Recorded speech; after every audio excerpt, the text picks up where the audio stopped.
Sa trabaho nating mga security personnel, tandaan natin 24/7 yan. Though hindi naman talaga palagi, lalo sa mga message, ito yung dapat nating palaging bibigyan ng atensyon ng aksyon, yung pagsagot natin or pag-check ng ating mga message. Kasi alam natin bakit. May mga message ang ating mga officer, ang agency, na malamang ikaw makakasagot. Siyempre, kaya nag-message sa'yo. Tingnan natin, kasi importante yan. Ang mga officer kasi pag nag-message sa atin, hindi yan para lang makipag-textmate or kung ano. Importante yan. Kaya nga ako sa aking lagi ako naka-online. Hindi ako nagpapatay ng data ko kasi nga baka may mag-message, mga boss natin. Siyempre ma-check natin agad. Importante yan eh. Kahit sabi mo outgoing ka na andun pa din ang mo sa trabaho. Ibig sabihin, excuse, ang tanong yan, na pwedeng ikaw yung makakasagot. Paano kung halimbawa kailangan yung mga details na ganito, hindi mo agad masagot? Talagang ikaw ang makakasagot dahil ikaw yung naka-duty. Ano po yan? Negligence po yan. So dapat tinitingnan natin yan. Kaya nga yung mga katwiran na kasi po ganito, kasi ganyan, hindi mo maano yan. So kaya nga bilis ng communication ngayon eh. Unlike before, diba? Makapasano, hanap ka pa ng telepono, 325, yan, mga before. Diba? Kung minsan naman may party line pa, ngayon naman instant na. Tapos ang dahil pang katwiran. Mali po yun. Kasi pwede kayong sanksyonan ng company yan, ng agency. Kapag hindi na lalo kung ikaw ang kailangang sumagot noon dahil nga kailangan urgent, yung kailangan maging pasya at hindi mo na ibigay yan, mawawalan ng amor proprio. Unang-una kung saan ka naka-assign. Pangalawa, syempre, yung officer mo, ba't di mo sasagutin? Hindi ba? Ano yung reason?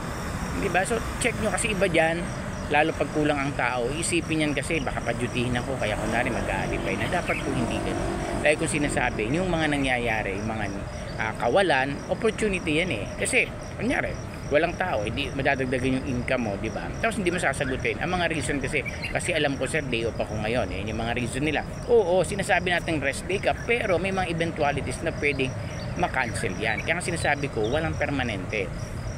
Lalo sa ating security, huwag nating panghahawakan. O, imagine mo, halimbawa, nag-message ka ng 7 o'clock ng gabi, kasi bukas may pasok, sasagutin ka alas 5 ng madaling araw.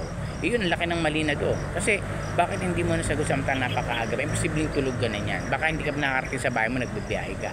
Hindi ba? Kasi ikakatwira, nagpunta raw sa ganito. Buti kung hindi totoo na may makakapagsabi na may ginawa naman din, hindi naman talaga natuloy. So, nagsisinungaling tayo. Doon pa lang malaki ng yan eh. Bilang guard, di ba? Nakalagay nga sa mga badge natin is honesty, discipline, vigilance. Tapos, wala ka nun ni isa. Hindi ka na honest, hindi ka pa vigilance. Di ba? Wala kang disiplina. So, paano ka naging guard? So, dapat akala natin maliliit na bagay lang yan. Sobrang malaking impact po sa performance natin yan. Kaya dapat tayo mga guard, lagi check ng mga message. Paano kung mga na yan, official na talaga ng yung client na natin na nagme-message. O, di ba? So, paano na? Diba? So, hindi rason yun eh. Kasi makikita naman online ka, tapos hindi ka sasagot. So, ayaw mo lang sagutin.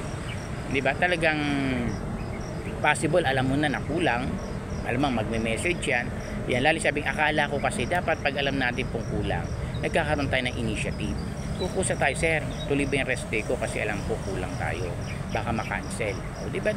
Napakaganda yung ganong attitude. Hindi nyo sabihin, akala. Kaya nga pang akala ko, hindi ka aware.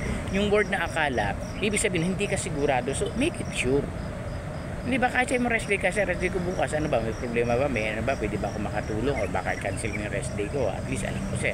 Yung mga ganun, kung kailan natin hindi pa isisin. So, makikita natin talaga. Sabi ng iba, hindi sir kasi gawain talaga niya, umuwi ng ganito, umuwi ng ganyan. Okay, sige, wala namang problema. Ito yung tanong ko sa'yo. Siyempre, ano yan eh, discussion eh, kumbaga nasa guard mounting. Ito yung tanong ko. Nag-message ako ng alas 7:58 ng gabi. Out namin kasi 7 o'clock eh. Sasagutin ka ng alas 5 ng madaling araw. Yun nga sir, mali. Diba? So tingnan nyo muna. Bago tayo mag-suggest or titingnan muna natin yung sitwasyon. Diba? Bago tayo magbigay ng karampatang pangunawa. Unless emergency yan. Yan. Sasagot pa din kahit emergency. Hindi pa pwedeng, anong alam namin kung emergency nga. Diba? Katong nga ako, may guard ako na aksidente siya. O nag-message, sige ako, magpagaling ka. Kailangan niya, may picture siya, may mga scratch siya sa katawan. So sige, ano mo yung sarili mo, i-assist mo. Pag kung hindi mo kaya, mag-forward ka lang sa agency. Di ba, emergency yun eh. Pero yung mga ganung bagay na akala, dun yung mali. Dapat lumalis na tayo sa ganyan bilang mga guard. Kasi ang trabaho natin, hindi biro. Kasi nga, ini-endorse natin yung trabaho natin. Minsan kulang, minsan nasa iyong kasagutan. Check natin palagi. Hindi rason. Kasi kahit anong galing mo kung ganyan ang attitude mo, mawawala ng kumpiyansa yung company. At lalo yung agency. Di ba? Kasi sobrang maling ano yan maling pananaw na ikaw di mo sasagutin yung officer mo para bagang bahala kayo dyan kasi off duty na ako. Hindi po gano'n. Lagi nating tatandaan, check your lagi yung cellphone natin, kung ano yung makita yung mga message, sagot kayo, magpapaalam ng maayos kung talagang ganito, talagang ganyan. Imposible hindi kayo maintindihan ng officer, pero intindihin nyo pa rin syempre yung tinatawag nating call of duty, tawag ng tungkulin. Kahit naman sino gusto talaga magpahinga, especially pag Sunday, di ba? Kaya lang sa dala ng ating trabaho talagang nakakaano yan hindi natin na-perfect talaga. Minsan kahit naman meron tayong income, gusto natin unwind pero hindi magawa dahil nga sa tawag ng tungkulin. So unahin muna natin yun. Darating din ang time mababalanse yan, magkaka-restrict din tayo. Dapat always check your message kasi pwede kayong i-reprimand ng inyong company, ng inyong agency, especially ng mga officer, or i-transfer kayo sa iba kasi hindi na nila nakikita yung pagiging consistent mo na nawawala ka na sa linya.